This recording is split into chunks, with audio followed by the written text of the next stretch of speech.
Hello everyone and welcome to another Young Farmers Podcast episode reflecting on changes that we're seeing in agriculture. My goodness, there are a lot of them. We're also looking at how new entrants and younger farmers can help navigate through those changes. I am Ben Eagle, I'm a rural affairs podcaster and journalist, and I'm joined by two experts at Savills who are going to update us on the situation regarding policy, grants, and other funding that's available as we know it at the time of recording in February 2023. So you can make the best possible judgments regarding your future. Just a reminder to go back and watch the podcast that we made back in November last year, which has some general tips on how to navigate through change.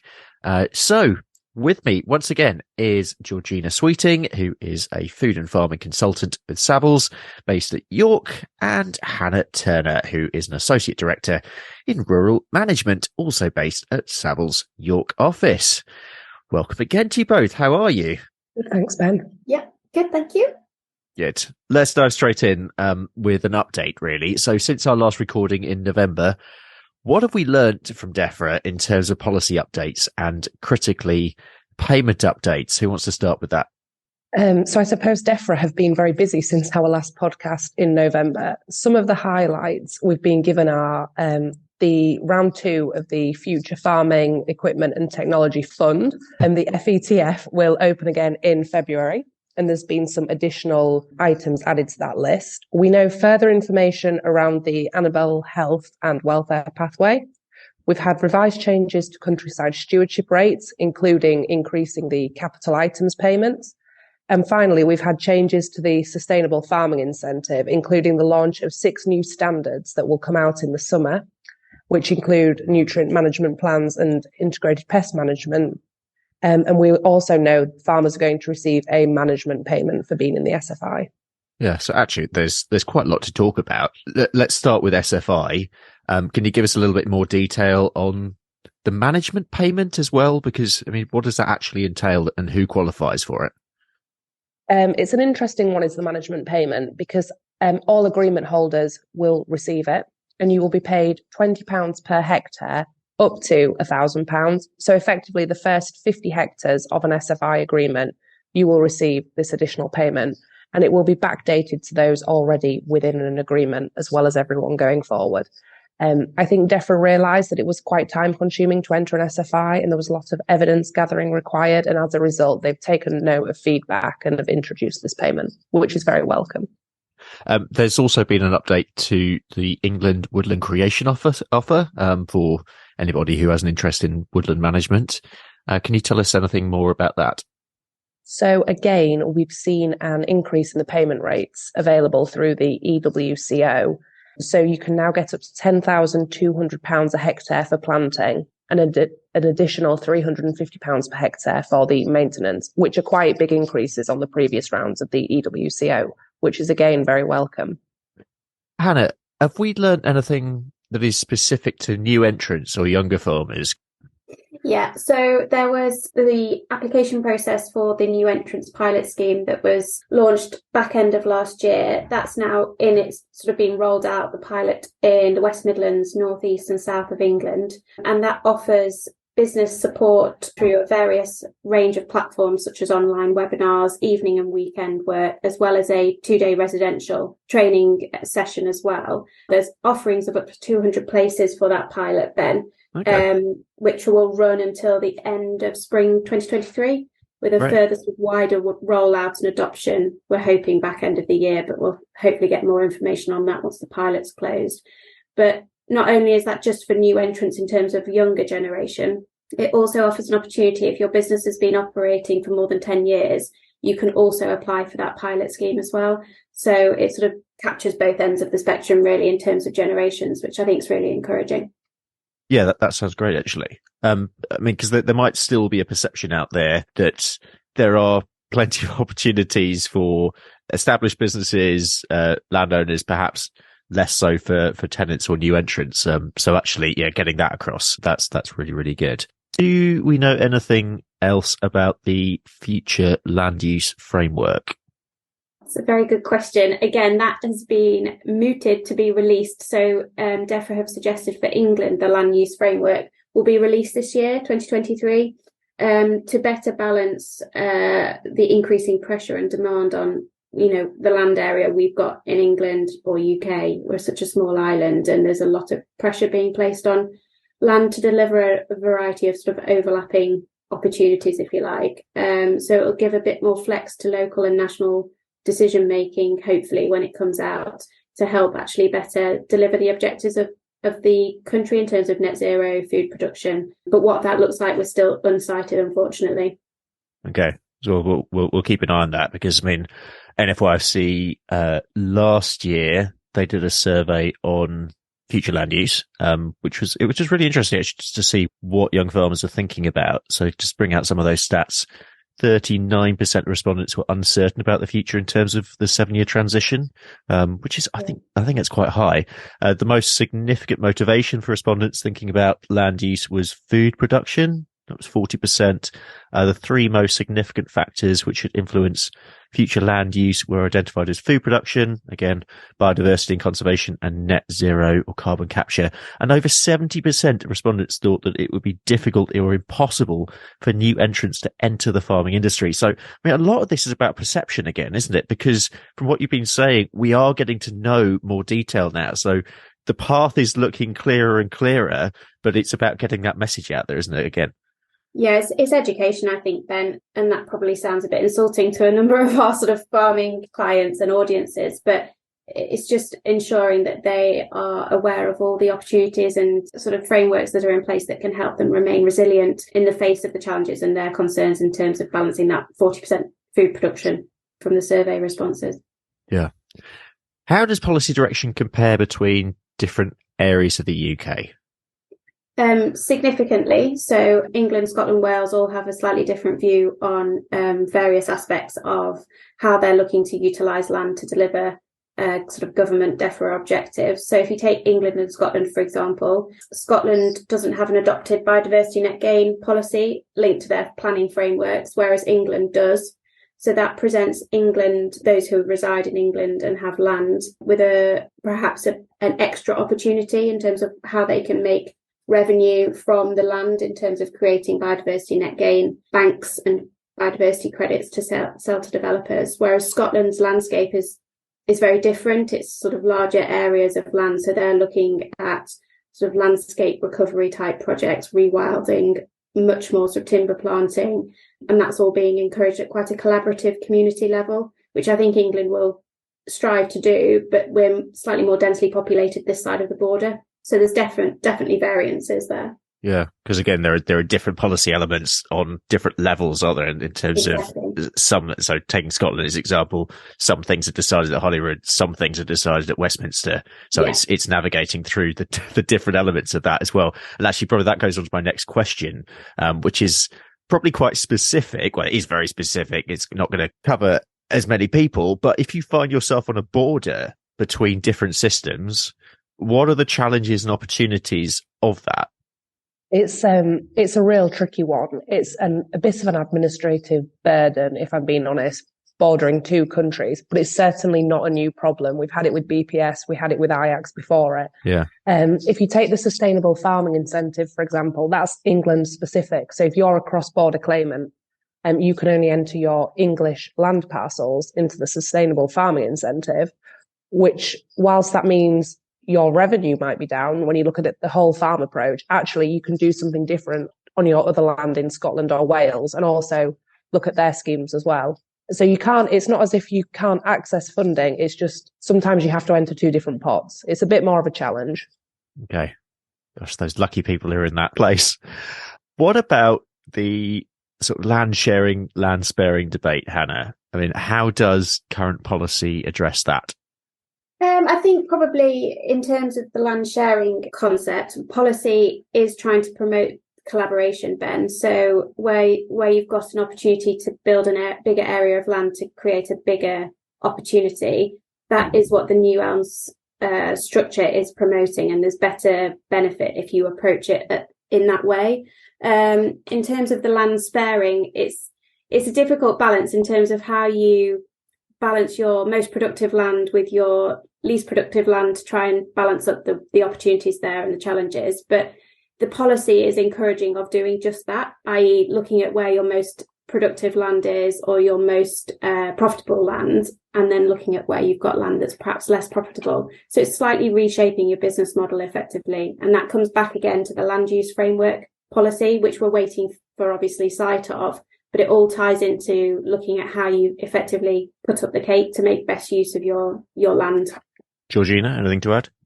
I suppose the sustainable farming incentive, the new release of that information, and also countryside stewardship are really focused on utilising that marginal land, as Hannah said. So if you're in a semi-unproductive area and you have been growing cereals on some field with some wet corners, actually, should you be growing a cereal crop, or should you look to enter that into an SFI or a countryside stewardship scheme?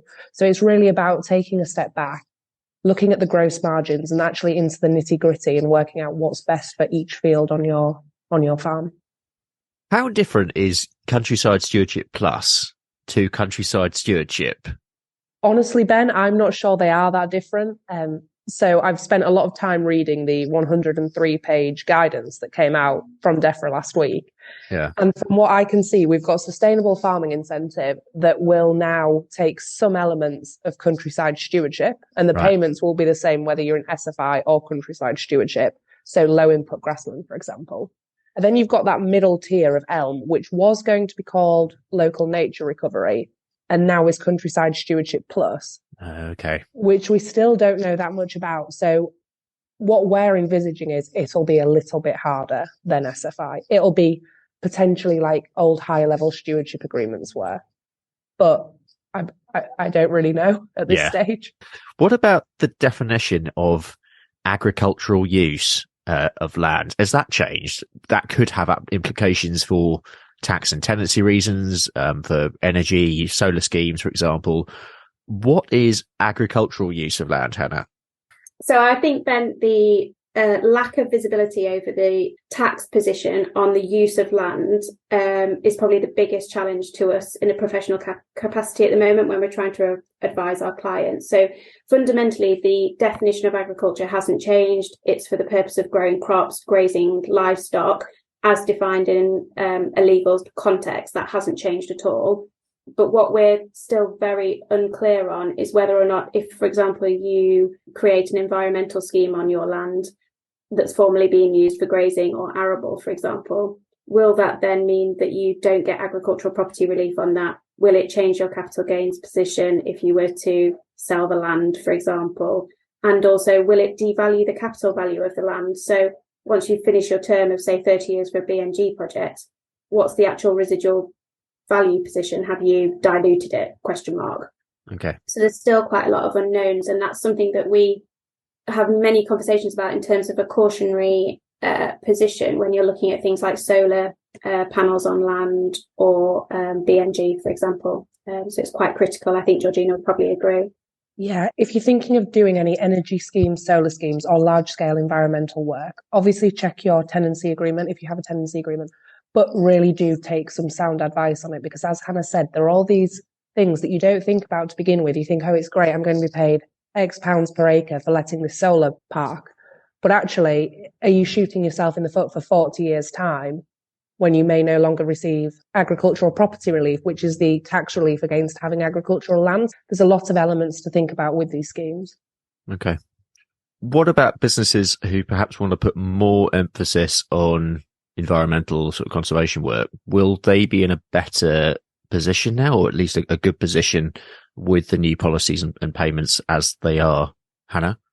Yes, I suppose is the short answer to that, Ben. And that's simply because of the overarching direction that the policy is taking us. So it is driving everybody to that sustainable carbon sequestration piece because of the net zero targets that the government set in terms of carbon emissions. So yes, I think if your land holding is capable of galloping towards those environmental schemes perhaps quicker than a land holding that isn't, and you have an approach that you are sort of forward thinking and you want to tackle the challenges, then yeah, that does place you in a beneficial position, particularly for things like supply chain, again, where retailers are already providing premiums to suppliers who can evidence that they're trying to reduce their carbon position on farm.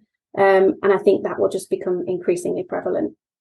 Let's talk about the uplands. So if you take a new entrant farmer, a young farmer in the uplands, because there still are, I mean, I get a lot of questions about this, there's still quite a lot of uncertainty in this particular area. How does their future look at the moment, and what can we actually say as of today? What do we know? Mm-hmm. We were talking about this, Georgina and I, because we feel that there's actually quite a lot of opportunities in the uplands. So where it compares obviously to the lowlands, you've probably got grazing land or arable or fens. You sort of got your three options there to revert out of arable to environmental and that regen focus, where in the uplands you've probably got more opportunity to do a more varied range of approaches. So you could have not only peat restoration, but you could also have water management for downstream water provision, forestry. You've also got your grazing elements as well.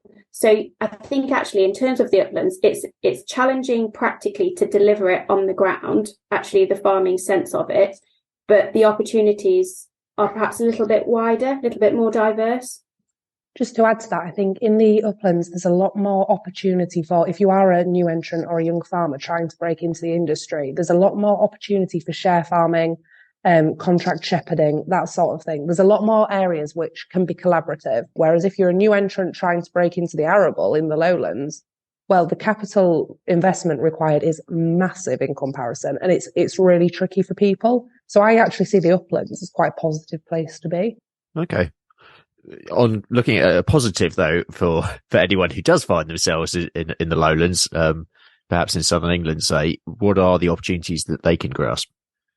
They're not wholly different, to be honest, Ben. They're still much as we've discussed in terms of sort of reverting any of your arable to an environmental measure such as biodiversity or tree planting or even nitrate offsetting. Lowlands are probably slightly more densely populated, obviously, than the uplands. So you've got some more of those or sort of a heavier volume of those planning and developer relationship opportunities to leverage. So as I say, I'm not disparaging the lowland opportunities at all. You've probably just got maybe 2 or 3 opportunities on a lowland farm, whereas in the uplands, you've probably got 4 or 5, perhaps smaller areas, etc., etc. So there's the same sort of opportunities for both, just in a different volume, effectively. This is the bit that people probably are listening to this for. Let's focus on the business funding that's currently available. What is available? Where can listeners look to find out what is relevant to them, and how do they apply, Georgina? So there is no real central location for finding this funding. It takes a lot of digging and a lot of researching on the internet, speaking to your peers, reading the farming press. If we take the banks, for example, they all have different strategies to provide help. So one I've picked out this morning is Oxbury Bank, which some of you may or may not heard of because they're a relatively new bank, but they have launched a next generation scheme specifically for helping younger and new entrants. Not only will they provide funding for a suitable business venture, but they'll also provide you with 3 years worth of business and financial advice, which I think is just as valuable because they'll go on that journey with you to help you start and grow your business. So that's just one of the ones I picked out, and that was Oxbury Bank. Other than that, there's crowdfunding, there's kickstarting. So there's plenty of options. It's just finding what's relevant to your business and what really works for you. We work with some landlords, for example, who really want to focus on letting farms to new entrants that have a solid business plan in place. So it's getting that professional advice to help you. And a bit of a plug here, Defra are actually offering free consultancy at the moment through the Future Farming Resilience Fund. Now, that is only available to BPS claimants, but if you have claimed BPS previously, it's really worth having a look at that, Google it, because it effectively provides half a day free consultancy. And there's a number of firms across the country that are offering it. And it's really worth just taking that up. Just have someone come out to your farm, have a look around, do a budget with you. People have all different ideas. If they come onto your farm, they'll see something you haven't seen. And it's just really worth having that discussion with somebody. I think in addition to that as well, some of our landlords are looking to collaborate with the tenants using that offer of that free advice, that free review, whereby perhaps the professional's time is more than the free amount, and the landlord will top it up so that the tenant gets a full day of that professional's advice rather than just a half day or 2 days, etc. So that's seemingly quite beneficial to the tenants, and they're welcoming that approach. Other than subscribing to the Defra blog, we should give that a shout out. Where can listeners go for any more information? So things like this, Ben, so NFYFC podcasts, a number of the sort of firms, both locally and nationally, such as Savills and smaller entities as well, are doing lots of blogs, podcasts. We have a full research division that give out briefing notes on various new policy releases, which we circulate externally. So the internet is the best place to go for that. It's where most people put some form of communication, be it visual or audible. And if a listener was looking for some professional help, I'm guessing you could do that. How is it best for them to go about securing it? But I should say other providers are available. To be honest, it's what works best for your business. So Savills are available and we offer professional help in everything from minerals and waste management through to natural capital, farming, which I do. But then local firms are on the ground in areas where a big national firm might not be. So it's what's working best for your business and who you gel with as an individual. I'd say the individual is the most important thing rather than the firm. Speak to your friends, see who they use, your neighbour, see what type of advice they're getting, who they're speaking to, and things like the Prince's Countryside Fund. I do quite a bit of work with them and they offer training and advice to farmers. Up here, we have the Yorkshire Agricultural Society and they provide subsidised training on accounts, farm management. So there's lots of funding and help available. It's just, as Hannah said, knowing where to look for it. That's brilliant.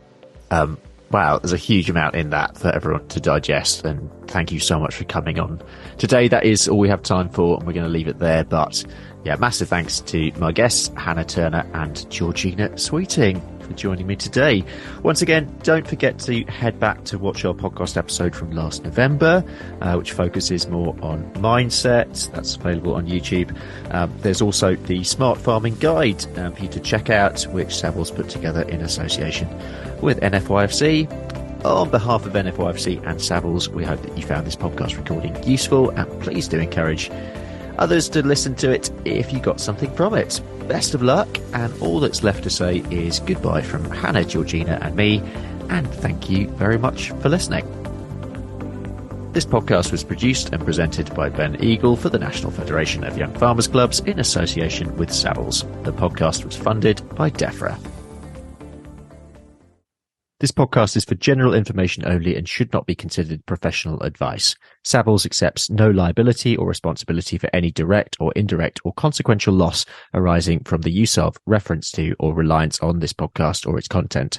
Savills makes no warranty to the accuracy of information contained in this podcast.